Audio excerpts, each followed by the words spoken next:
Greetings from the IP communications and VoIP community. We're at vuc.me on the web. This is the VoIP Users Conference every Friday at 12 noon Eastern Time.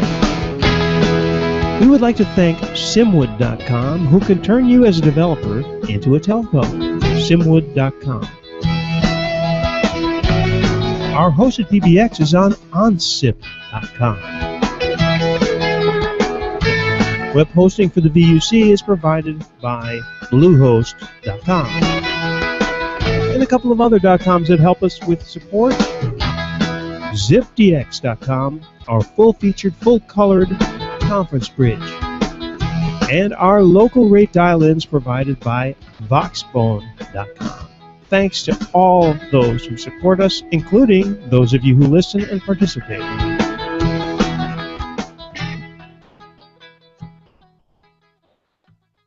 Thank you, Michael, for the pre-roll. This is exciting times, folks, because we have a star with us, Mr. James Bodie.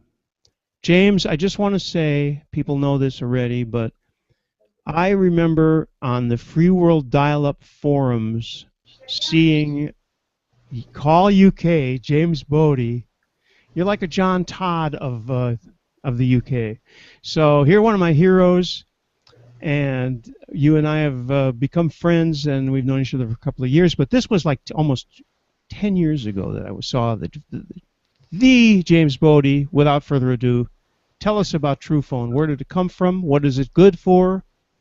Well, and what else? Well, thank you, Randy. I don't know what to say after that build-up, but so Truphone. Once upon a time, there were 6 gentlemen, or 5 gentlemen and a lady, who occupied a converted cowshed on a farm in North Kent, headed up by the indomitable, the one and only James Tagg, inventor of the capacitive LCD touchscreen, with Alistair Campbell, of course. He started an outfit called Software Cellular Networks Limited, and the original business model was to build disruptive technologies, and the plan was to sell that to mobile network operators. But very rapidly it became apparent that that was not going to happen. It's not a very clever thing to do, because there are so many people in the mobile network operators who would feel threatened about that. So James then came up with the stunningly clever idea of, well, why not become a mobile network operator ourselves, and we just eat our own dog food. And so that's what happened, and Truphone was born. Originally it was set up as what's known today as an over-the-top VoIP operation, using the first generation Nokia dual mode handsets. So that's the E60, E61, E70 handsets, using Symbian Sirius 60.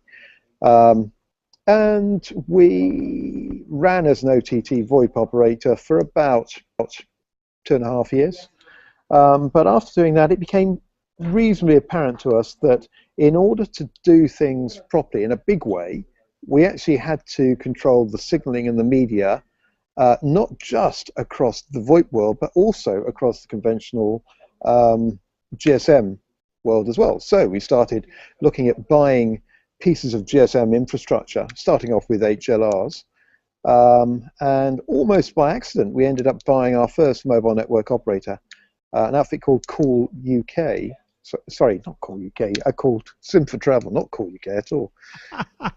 This is what happens when Andy, over there behind me supporting me, feeds me chocolate footballs. Call UK. Definitely not Call UK, it's called SIM for Travel. That was our first network operator, based in Jersey, as was. Part of the deal was we picked up a bunch of engineers located in Lisbon, in Portugal, plus the HLRs, plus about 450,000 paying customers as well. All good things. Shortly after that, we bought another mobile network operator in the USA, located in rural Montana, and then we bought another mobile network operation in Australia as well. And with these bits and pieces, James Tagg decided that we were going to build the world's first global mobile network operator. And I remember distinctly 6.5 years ago, we all sort of fell around laughing a bit at the enormous task that we were about to undertake. But here we are 6.5 years later, and we're just about there. We built a global mobile network operator. And quite interestingly, if you're going to do that, you start off, if you're going to build a global network, you start building it in a very different way to the way you would if you were building a national network operator. So all of the core infrastructure is designed to operate across the globe, and there's a whole load of stuff we do to reduce the amount of latency and the delays that the signaling and the media have to travel. So anyway, that's the background to Truphone. Here we are today. We started off with 5 or 6 people. We're now up to about 860 employees globally. We have a CEO called Steve Robertson, whose previous employment before joining Truphone was, well, he was CEO of another tiny little UK startup called BT OpenReach. You may have heard of them. And when he left BT, he chose to come here because apparently he wanted to have a bit of fun. So he joined Truphone. So that's the background to Truphone. Shall we have a look at some products, Randy? I think that's a good idea. Okay. So today, Truphone has got a number of products that we sell to customers.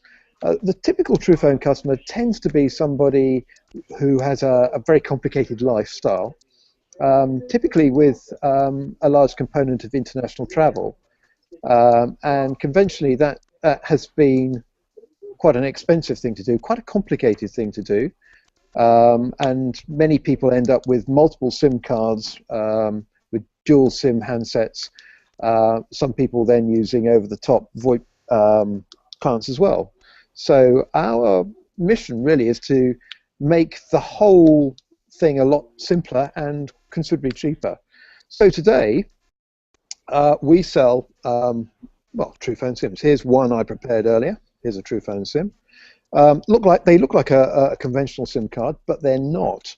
Truphone SIM cards are multi-IMSI devices, i.e. they have multiple identities. Normally a SIM card will have a single IMSI. Truphone SIM cards have, well, multiple ones. There's no hard and fast limit to the number of IMSIs we can have in there. At any one time, only one of those IMSIs is active. And as we travel between different countries and different networks, we can dynamically switch the IMSI.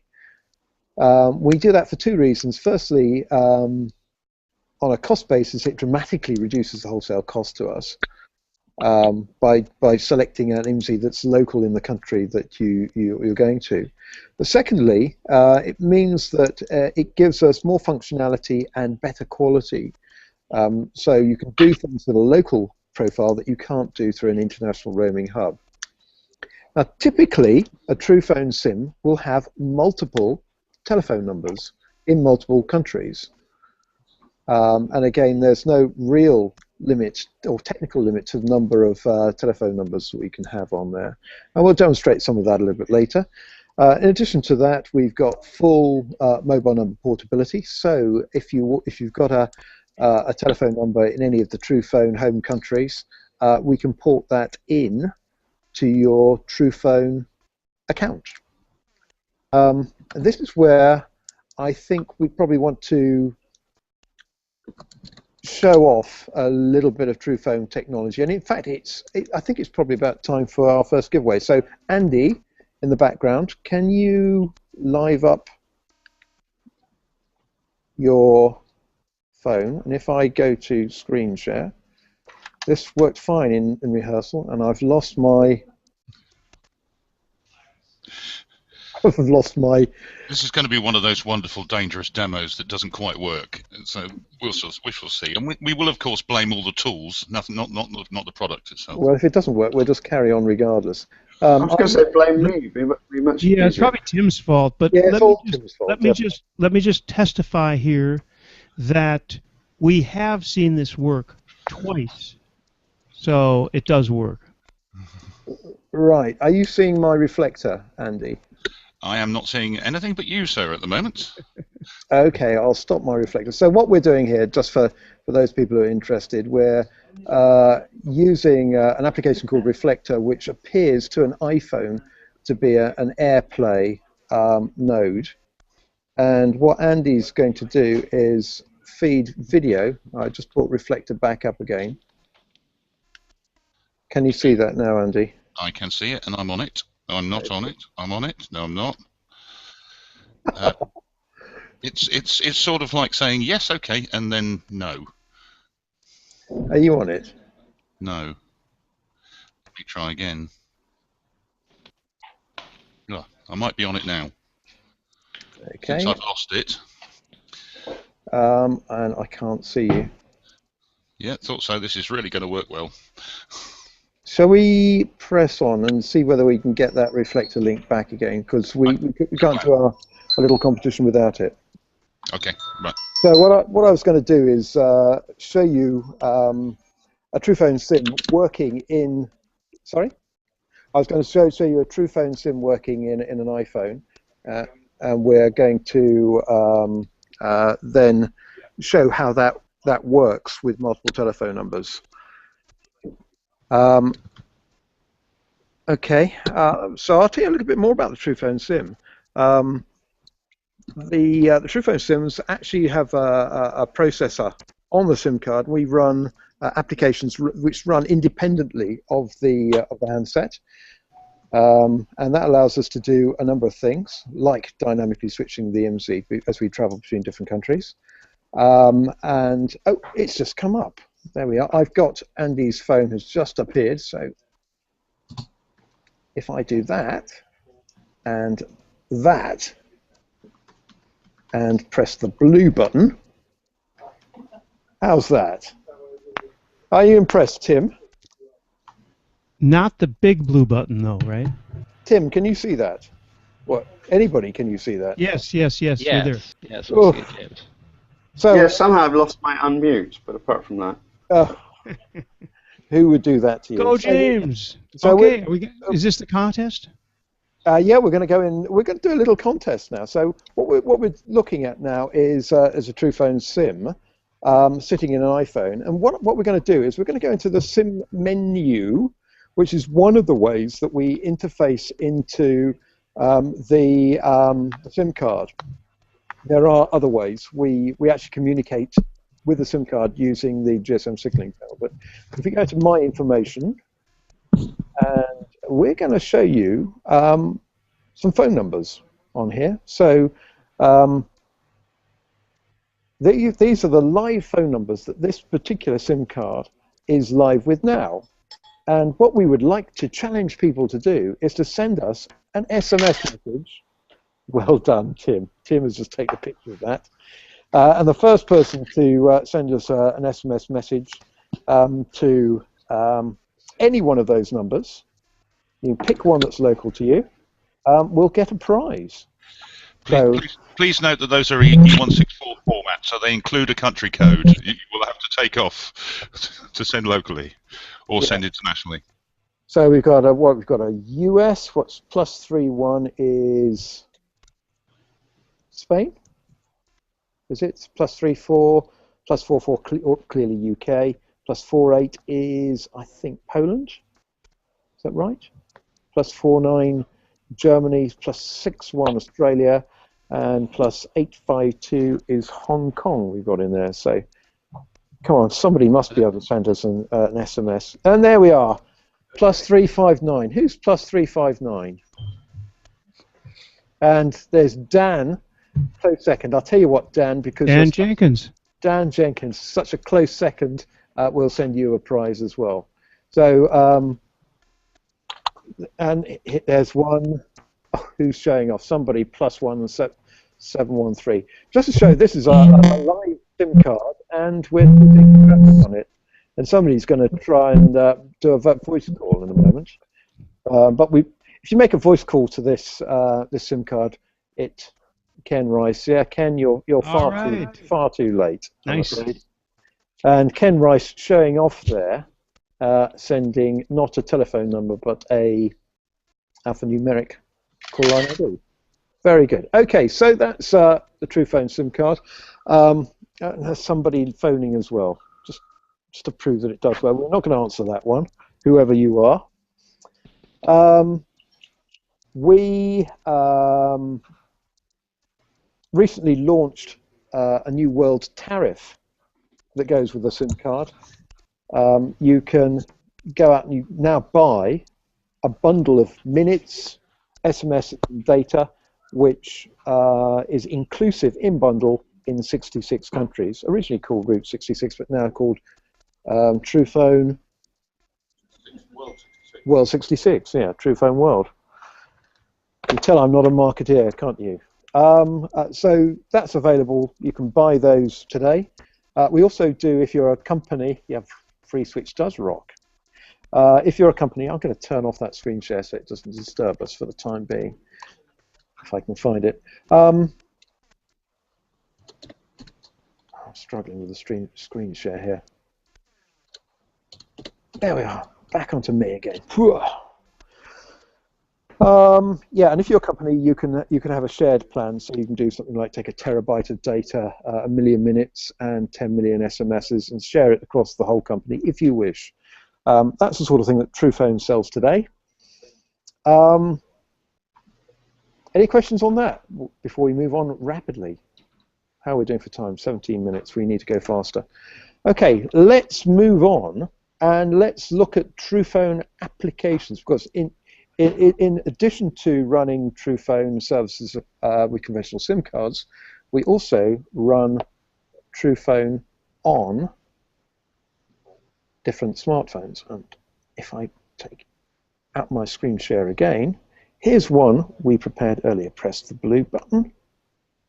So this is a Truphone. I don't know. Can you see my pointer on there? Yes. Oh, that's great.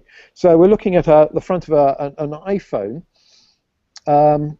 Andy, can you just press the menu button just for a second? Just go back out of that. In fact, can you go out of it and then come back into Truphone again? Your credit is down. Yeah. So you'll note we've got a thank you, whoever that is. Can we go back into Truphone now, the Truphone app? Here we go, and back out to the dialer. Great.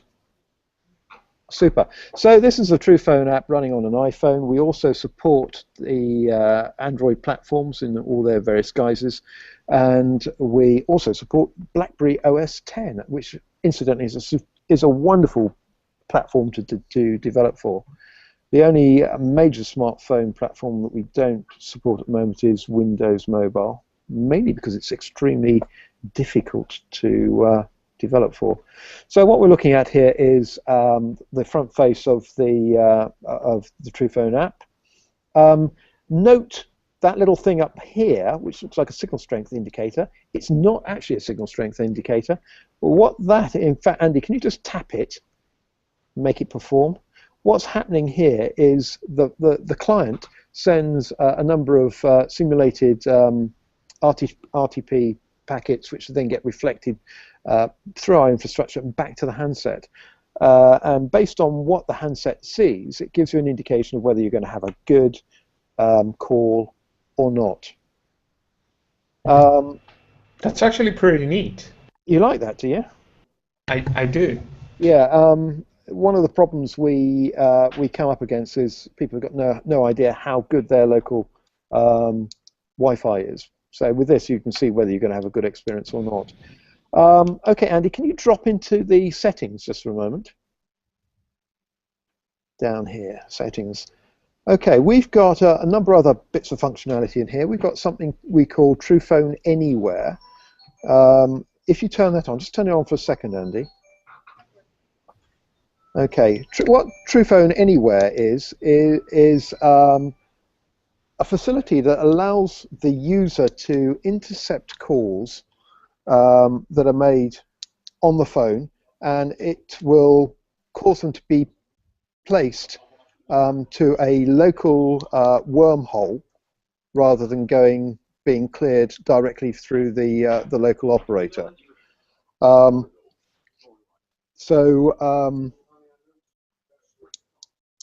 Say you're in somewhere like Tajikistan, where you might have unlimited minutes available to you, but international calls are very expensive. You just turn on Truphone Anywhere, make a local call, which is either in bundle or very cheap, and then the onward call will be routed over the Truphone network. So, can we turn that back off again, Andy? Okay, other things we've got here, secure calling. The Truphone client supports both TLS for the signaling and SRTP, so secure voice. Call forwarding. Can you just flick that on for us just for a second?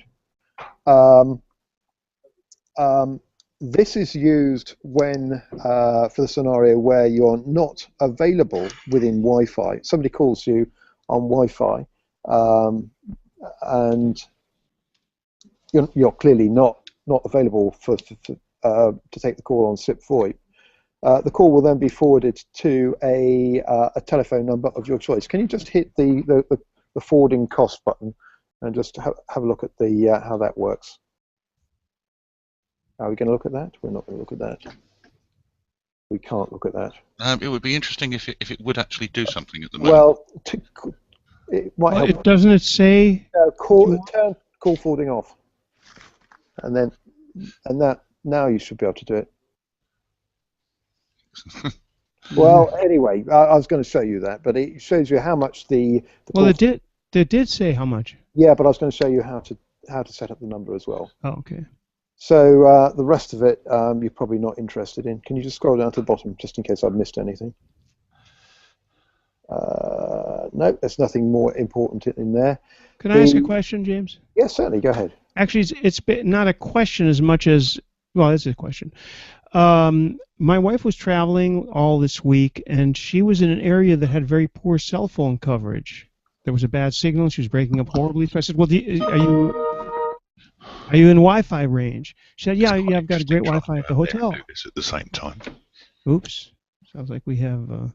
So my point is, I told her, well, use such a client. Well, she didn't have that client installed, and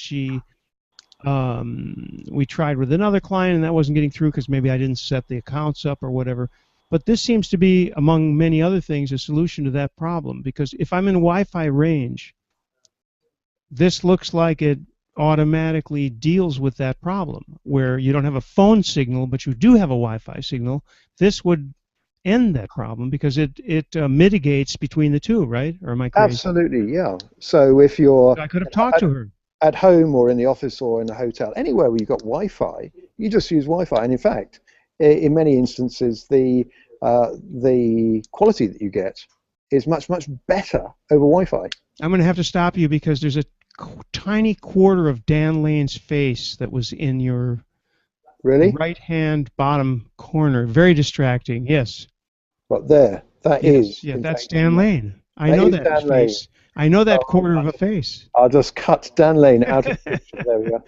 Anyway, Dan Lane. I need Truphone. I need Truphone because otherwise we have to mess around trying to configure accounts so that when we're on Wi-Fi we can talk. And Skype, as we all know, is not an option because of the battery use, right? It's not the greatest. Not super, yeah. If you put Skype on your mobile handset, it tends to zap the battery reasonably quickly. But I mean, we're all I'm told that it's not as bad as it used to be. No, it's got a little bit better recently. Okay. Anyway, the other thing I was going to demonstrate is that Truphone uses wideband codecs as well. So I don't know. Are we ready to make a call, Andy? So let's make a call. And you know what I did? I turned my my iPhone off. But oh no! Just to show how flexible we are, I'll use my Nexus. All right. So Andy, if you'd like to call me on my main Truphone number. Note that at this stage, I'm not running the Truphone app on this handset. It's not started at all. So what's going to happen when he calls me? It should send a push message, which will wake my device up. Are you going to call me, Andy? Yeah, he is calling. And it's probably ringing on another device somewhere else. I do. Oh. And my iPhone has just come to life. I do love live demos, and for those of you who are watching, so do we. What's going on here? It has to be said that this all worked perfectly in rehearsals. Right, do you want to try that one again, Andy? So, is that ringing? In fact, what we ought to be doing is showing the front of Andy's phone so we can see what he's up to, oughtn't we? So if I'm, and we've lost. James Bodie calling. James, shaken, not stirred. Well, I've got no idea where that's ringing, but it's not ringing me. Can we very quickly just, Andy, can you ring Randy? Andy calls Randy. I'm not sure as I've actually got Okay, well, we won't do that. But anyway. You don't have my number? Live dangerous demos. In fact, you know what? That's a really good introduction to something else, isn't it? Wait a minute, something is ringing. I don't know. Who is that? I know what it is. Would you believe it? It's actually ringing on my iPad. Great. Look, here we go. Oh, and there's Andy. That's the biggest mobile phone you've ever seen. Yeah, that's huge. Yes, it's me. I'm on the mobile phone at the moment. Oh, a bit of feedback. With feedback. Let's mute something there. There we go. This is always a bit interesting. But you'll see that we're operating in high definition audio on that. Ooh. So High def. natively we use high def, 16 kilohertz or 24 kilohertz wideband audio. Which is codec. Name the codec. We support a number of different ones, he said, skirting around the periphery. It depends which client you're working with. Opus is one of them. We support Silk in a number of different varieties. AMR wideband we also support. And I've missed one out. What else do we support, Andy? We support all sorts of things. Speaks for a start, but yeah, well, we don't talk about that one. No, we don't. Anyway, shall we move on? Anybody got any... Simon Woodhead is visible on Andy's. I'm going to put that camera up so we can see it. Hey, Simon. Say hello, Simon. Say hello, Simon. He's supposed to say hello, Simon. He's feeling very, very shy. It's amazing who turns up at the Truphone. Isn't it crazy? This is such a huge community. When we're trying to record something, I'm surprised that Tim Panton's not parachuted in here as well.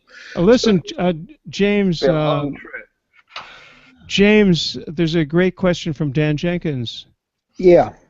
On IRC. So he has a question. When we get a chance, well, we have a chance. Do Truphone? That's an Anglicism. We would say does Truphone, but I close that parentheses. Do Truphone enable you to have multiple SIMs on one account? James. Yes. Multiple SIMs on one account. Yeah, you can have multiple SIMs on one company account, yes, or with one bill, but they will have different numbers, different identities. So if the question is, can we have multiple SIMs with the same numbers on, the answer is normally no, but there are ways of solving that. What was the background to the question? Can Dan come on here, pop up in ZipDX and ask his question personally? I don't know if Dan is dialed in, but you know, you could have the same number if you clone the SIM. That's an introduction, is it? No, I'm not sure. What he's saying is, okay, one plan, what he wants is multiple devices. Yes, iPad plus iPhone, one plan. So you would have multiple SIMs on one. Go ahead. And that's one of my problems. I have too many devices all on the same account. No. And I was expecting the calls coming on one device, and it came through on my iPad. So yeah, of course you can have multiple devices, both GSM devices and Wi-Fi devices, and you can redirect calls. But that wouldn't be the same number, would it? Yeah, it can be. Yes. Okay. Can be the same number. No idea how that would work, but I believe you. Okay, let's move on. Let's talk about something new and exciting. James Tagg and the team yesterday went to the WebRTC conference in Atlanta, where they demonstrated something a little bit new. Something that started off life here in Truphone Labs as Project Piglet, but it now has a name, which is Findable. And the whole point of Findable is to allow you to find out a way of calling somebody that you might not know the telephone number of. That sounds very... A nice sentence. Yeah. And it also uses WebRTC technology. So we are going to demonstrate that. So can we flip on to Andy's screen for a second? Are we on? Flip on to Andy's screen. I'm sorry. So Andy can call me. Oops. Andy knows how to call me, right? And I can switch over. Well, yeah, this is Findable in a Chrome web browser window. This is what you see before you signed in, and you can also sign in. The way you sign in is you associate the session with an existing account. Currently, it's either Google+. In fact, should we do that? So you can sign in either with Twitter or Google+. Which one are we going to use, Andy? Google+. Yeah, he's still muted, Andy. Google+. So what's going on here? He's gone. Actually, he can. It's Twitter. I'm signed. I'm on Google+ though. Everything's gone black, Andy. Yeah. Oh. But if you're going to call me. Yeah, we blame Dan Lane. What are you drinking, Simon? Tea? Is that tea? Is that back, gents? Oh, now they're. Yeah, there we go. They were so frozen. We signed in, and there's a whole load of people here, and these are people that we're already paired with. But in this case, we want to find Randy. Find Randy. So we put Randy in there. Where's Waldo? There I am. Yeah, look. And what happens is it checks your associations through, in this case, Twitter, to find somebody that you follow and they follow you. And it's found Randy. So if you click on that one, click on Randy, it gives you the option to either call voice or do voice and video. Probably voice would be the... Well, we'll try the video thing. Voice would be the prudent. Yeah, well, but we're going to do video. All right, this is dangerous demos. This is really dangerous.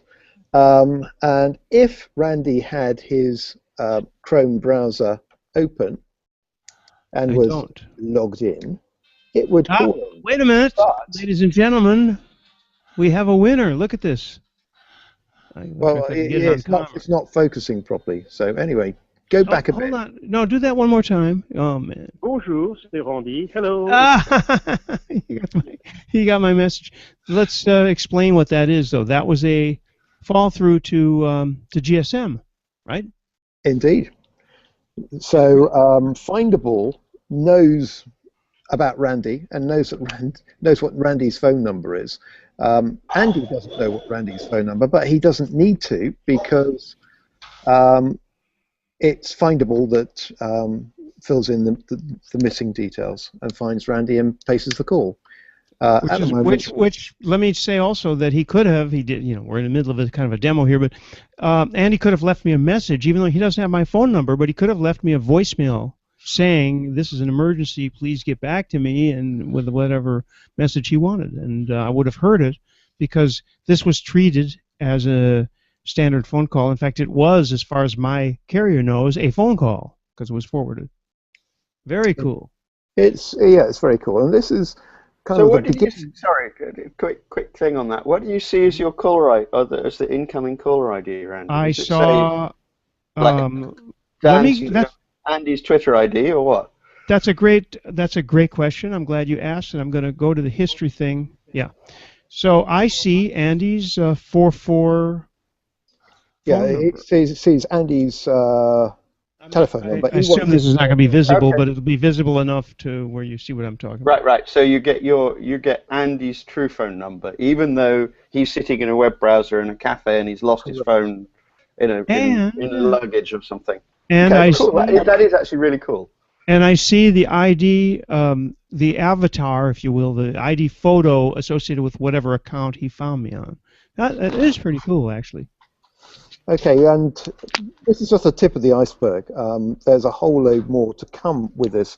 But what we haven't put into Findable yet is the mechanism which allows the called party to select what calls he takes and when. So, for example, when you're in work mode, you could decide that you're only going to take calls from people who you're tier 1 paired with on LinkedIn, or people who are in your company directory. But then when you go home and you're off duty, you might decide that you only want to take calls from people who are in your Facebook profile, direct contacts, or who are in your address book in your phone. And anybody else who tries to call you will be handled by, well, not a voicemail system, but an IVR system, which could lead to voicemail, but could do other things as well. Does that sound exciting, Tim? Does that excite you? I'm looking at Tim now. I think it's a huge step in the right direction. The only thing I worry about is that I would always forget to say that I'd moved from one place to the other, or that I'd mentally moved from work to play mode. I'm glad you said that, because we've got some pretty advanced ideas about how we deal with that, and the key to it is actually the mobile device. Location. Yeah, well, no, I work from home. That doesn't work. Location is part of it, but we can deduce a lot about your current status, what you're up to, depending on what we can pick up from the phone. So, for example, if you're located somewhere in a time zone where it's 3 o'clock in the morning, the phone's plugged into the charger and the lights are off, i.e. it's dark, there's a pretty fair assumption you're asleep, for example. And we can it also, occurs to me. Go ahead, Tim. you can also pick up the fact that you're doing 80 miles an hour along a train line and the phone's vibrating a bit. So chances are you're actually on your daily commute back home. Yeah, I mean, there are some really sweet Android APIs, things that will tell you that you're riding a bicycle. There's an API that will you can say what is the user doing, and it will say driving a car, riding a bicycle, walking, various different, sitting on the sofa. There are statuses for those things, which is actually, I can't work out whether it's spooky or cool. I'm thinking that there's a business model here that could save America. In other words, if the NSA releases an API, that's a lot of letters already, but the NSA publishes an API that allows you to query the NSA to find out what you're doing and what time it is locally and where you are. That's it. It'll know everything. Or just do it with Google. They also know everything. They know an awful lot about you, but they. All kidding aside, with all the sensors and Internet of Things that we're doing, and even just today, this keeps reminding me, always goes back to IOTM and how they were doing this with Outlook and their whole personal assistant thing that they were doing. That's a great idea. It just wasn't quite ready to work. And it was too manual. That you had to set too much, which was the reason why I asked the question. I mean, it tried to kind of pull this stuff in, but in the end, the process of trying to manage it was more than it was worth, I think, for most people. Yeah, and it's true that, for example, I will put something on a fire in the kitchen on a gas range. Then I'll come in here and I'll think, oh, I'll check on that in 2 minutes. 45 minutes later, I go in there and the beans are burned, and I almost set the house on fire. So you just setting an alarm to go look at whether the water's boiling in 10 minutes or 3 minutes is already too much for me. So yeah, it has to be either automated, or you have to have the clarity of mind to when you lie down at night, you have to tell it, okay, that's it, no more calls. I actually have, many of us have modes, right? You have a mode on your phone that does all that. So it's not just when I plug it in, but from 11 on, it turns off everything, including the GSM, all reception, Wi-Fi. So what I'd like to see is, wow, Where's I'm that? being rung up by a palm tree. You got a call and had to hang up. Go ahead, Tim. So what I'd like to see, though, is that the person making the call, so in this case, Andy, would get some feedback about, well, this may not be a particularly convenient time to pursue this call. Is it urgent? How urgent is it on a scale of 1 to 10? And maybe even say, well, if it's really urgent, we'll charge you £1 a minute. That's one of so mine. And the recipient gets 80p. So for being, there are certain, I'd get, for the right amount of money, I'd wake up, Indeed. For the right amount of money, you'd wake up. Let me think about that. That's pretty funny, actually. Yeah, that's one of the advantages that we have as Truphone, being a mobile network operator. We have the ability to take money off people, and that's really quite a useful way of doing things. I like that. I'm not sure that that's how used people are to that concept on the web. That you browse to a page and then you have to then that page will extract money by the minute from an account of yours. Is not even the porn people have got away with that. So I'm skeptical that people are mentally set up for that. Yeah. Oh, we're getting a little bit off track here, James. Sorry, Truphone. Porn got into it somehow. Well, it always does. It always does. James. So this is interesting. It's in its very early days, but we all love the concept. I think I can speak for everybody. It's very interesting. And we're in a world today where the cost of communications is continuing to go down and down and down. So the amount of revenue that a mobile network operator can make out of just minutes and SMS is getting ever less and less. And so everybody in the mobile space at the moment is desperately looking for new ways of generating revenue. And it's clear that applications that make use of this sort of thing that we've just been talking about potentially are pretty major revenue generators. In fact, it's good to see Dan Lane come back here. He is one of the greatest exponents, in fact. And Simon and Dan just appeared. Look at those guys. Yeah. Look at those guys. One would think they're sitting in a Truphone bank vault. It looks more like a prison visit to me, but how did you get them past security? I'm surprised that they let Dan back in again. Well, I don't think you noticed, but Andy actually got up and was shouting in the background, and then ran out of the door halfway through this broadcast. I think getting out is going to be the challenge. Yeah, indeed. We're going to run downstairs and slam that vault door in a moment. That'll teach you. So Dan Lane will not get away from Truphone. Oh, I know where they are. Yeah, they're in the bank vault. Yeah. Yeah. So, they're in another country, aren't they, really? Yeah, indeed. We're here at 5:44, and I'm going to stop there. We had some more demos, but I note that the reflector seems to have fallen over again. So we'll probably stop there and throw the floor open for questions. There's something I'd just like to add there. You haven't said thus far, I don't believe, James, that the Truphone app is, of course, available on the Play Store and in the iOS App Store and in the BlackBerry Store. You don't need to put any money on it to use it, but we'd appreciate it very much if you did and you tried using it properly. But it's there. It's very good. Do give it a try. It won't cost you anything. Yeah, and it's a free download, isn't it, Andy? Yep, it is. So do try it. Yeah, we've been around making SIP VoIP clients for some time. So yeah, it's reasonably state of the art. Something we didn't mention is there's messaging in there as well. Other features, and you're kind of he's prompting me now. We do things that other people don't do, like pre-advice of call cost before you make the call. So when you put in a number, it'll tell you how much it's going to cost in the client before you make that call. And in some cases, calls are free, or within bundle. Others, we charge you money, and not a lot of money either. So that's the Truphone client, available for iPhone or iOS, Android, and BlackBerry OS 10. So come on, question time. Well, so this isn't actually a question, but it's a statement. I was judging foolishly. I agreed to judge at the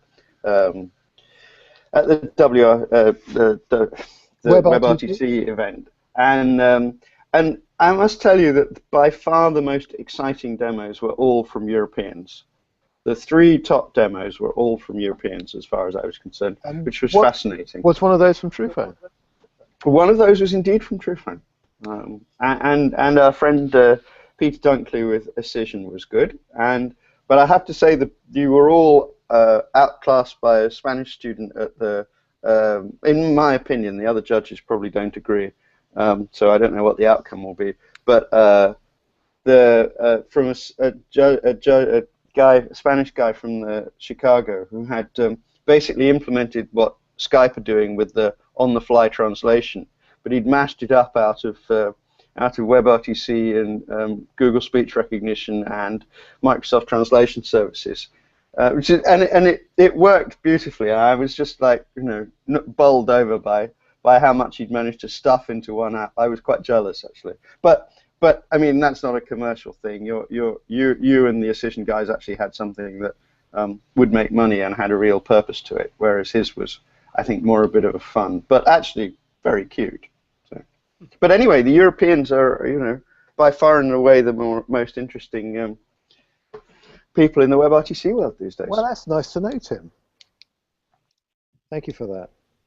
So, any questions anywhere? If not, ZipDX questions. *6 to toggle your mute state. Sure, Carl's there.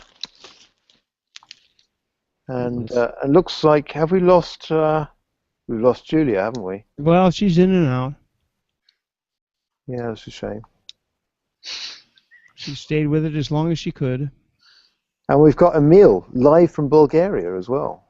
Yes, this is a multinational.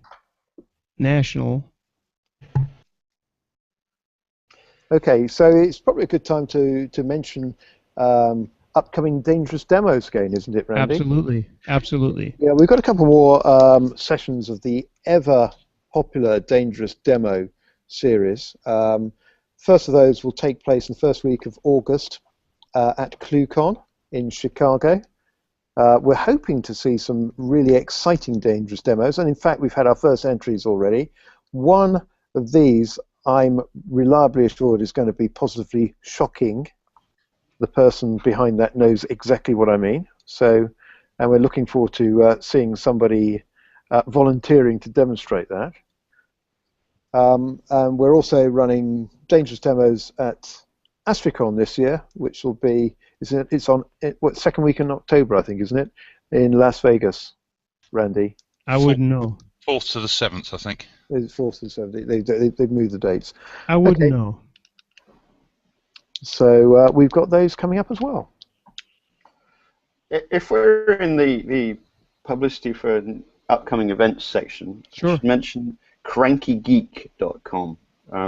It's an event. It's great. It's perfect. I've been typecast.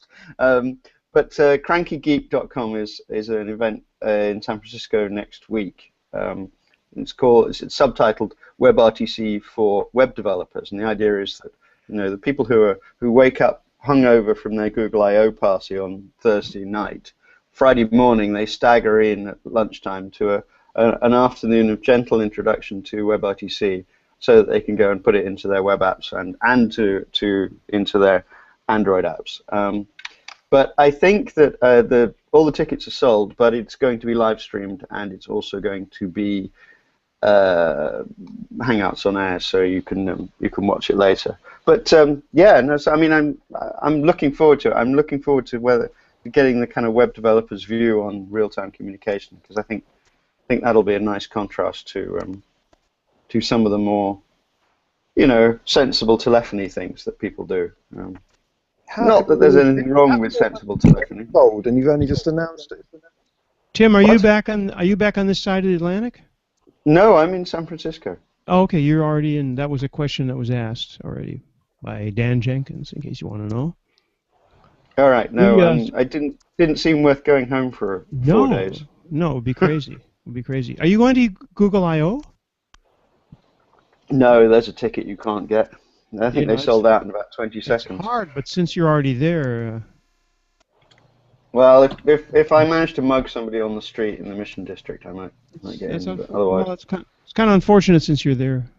Yeah. Yeah, well, that's how it goes. But nice thing is a lot of people are in town, so hopefully I can get to meet up with them, even if it's not actually in I/O. Right.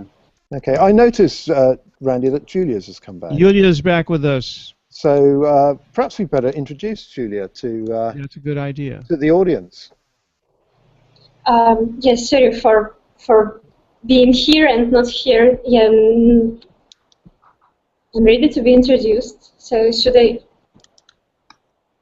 Okay, well I'll give you a little lead in. We met Julia at TADHack in Madrid, and the Truphone team did a bit of a workshop, and James Tagg and I were at the front of the hall explaining things, and James is waving his arms around in a very James Tagg-like way. One of his lines was, "And of course you can't clone SIM cards." And a little voice came from the front row, said, "I can clone SIM cards." And who was that, Julia?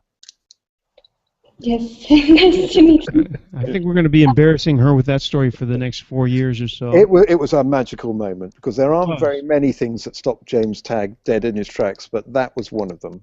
So well done. You deserve a prize just for that. Thank you. Also, we argued about SIM cards, because I believe that SIM cards will not be in the future. I mean, the last 5 or 10 years for SIM cards, because it's it's some bulky stuff in telecom business. It's something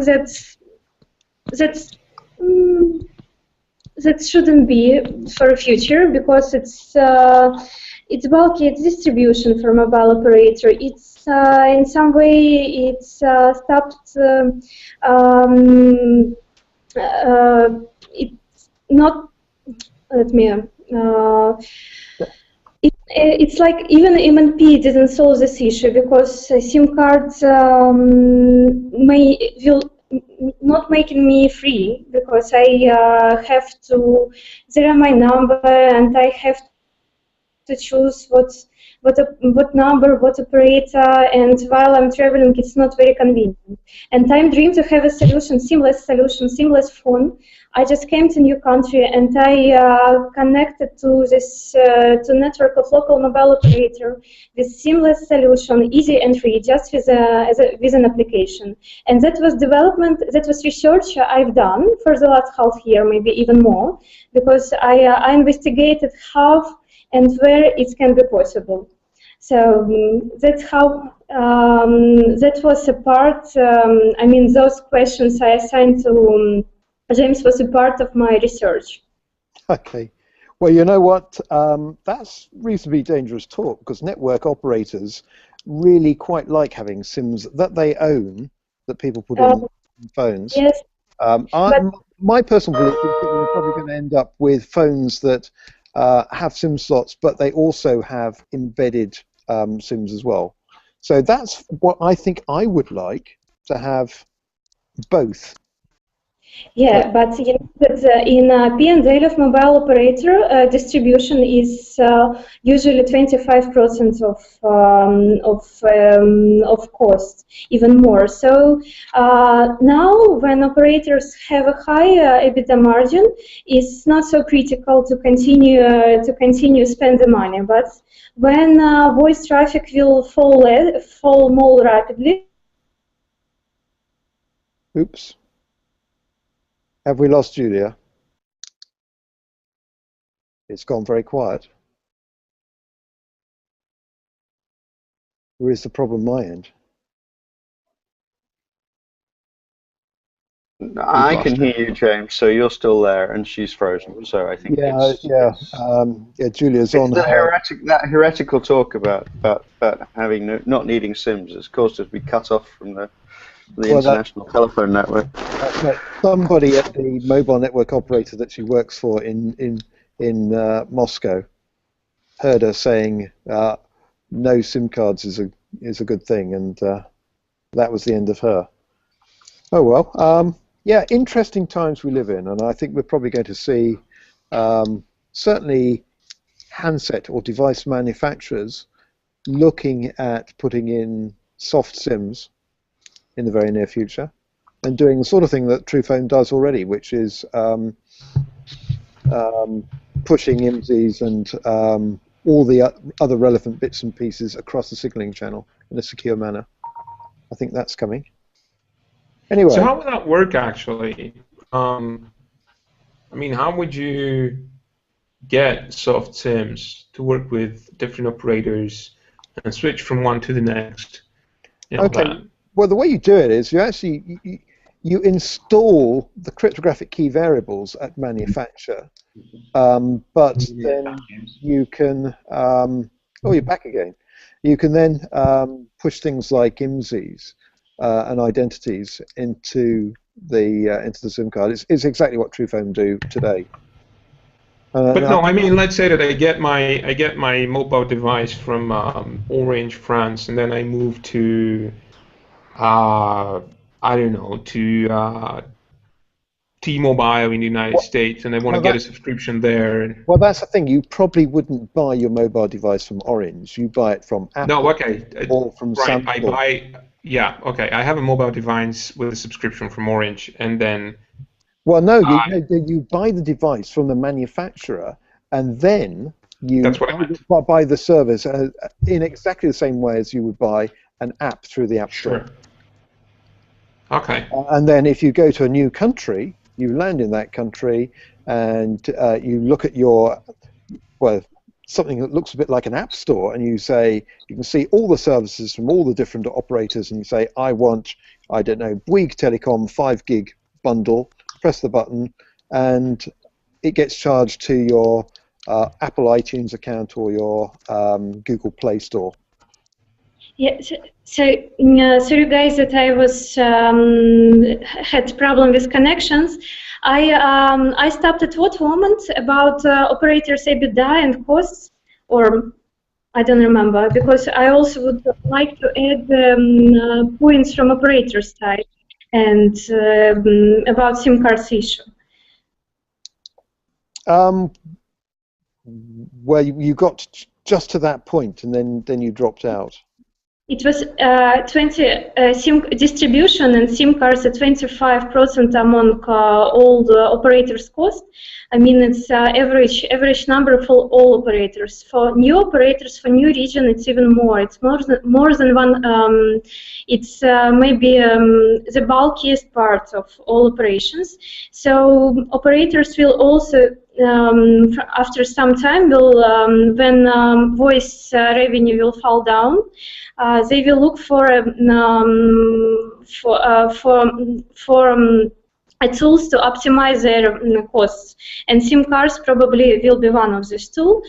And also, in after research I've done, I found that probably some vendors of mobile phones, they now this solution cannot be implemented because of baseband model. It's control everything and it's closed system, baseband in the phone. Yeah, so Linux system is open, baseband part is closed. But I believe that near future, some of the vendors, maybe some alternative vendors, will open possibilities for developers to do something with baseband. And baseband, managing this baseband part will open. Then this baseband part will open opportunity for developers to change the way of authentication in the networks. I think you're absolutely right, but I suspect there are very few people who've actually thought as deeply as you have, Julia, about the complete business model behind this. I tell you what, I'm really looking forward to having Julia, meet Carl face to face somewhere like Chicago. That could be really interesting. You haven't met Carl yet, but you will do. With great pleasure. We can discuss it. Yeah, because I investigated quite deeply. It's interesting. It's future, and we should be ready for the future. Yeah, I think you're absolutely right. There definitely is money to be made in that model. So, okay. Well, now we've met you, Julia, which is, for me, it's one of the exciting bits of Madrid was meeting Julia. Who just came out of nowhere. I have to say that... Sorry, go ahead. I'm very glad to, guys. Thank you. It's my pleasure. My pleasure. I just want to chime in and say how well that went, and that Alan Quayle really did an amazing job. I've been to a lot of those conferences, but that really was organized so beautifully, and he took into account a lot of details, behind-the-scenes stuff that you'd have to wait weeks for a resolution. He was on the job at every moment. So kudos to him. I guess we're ready to close out, James?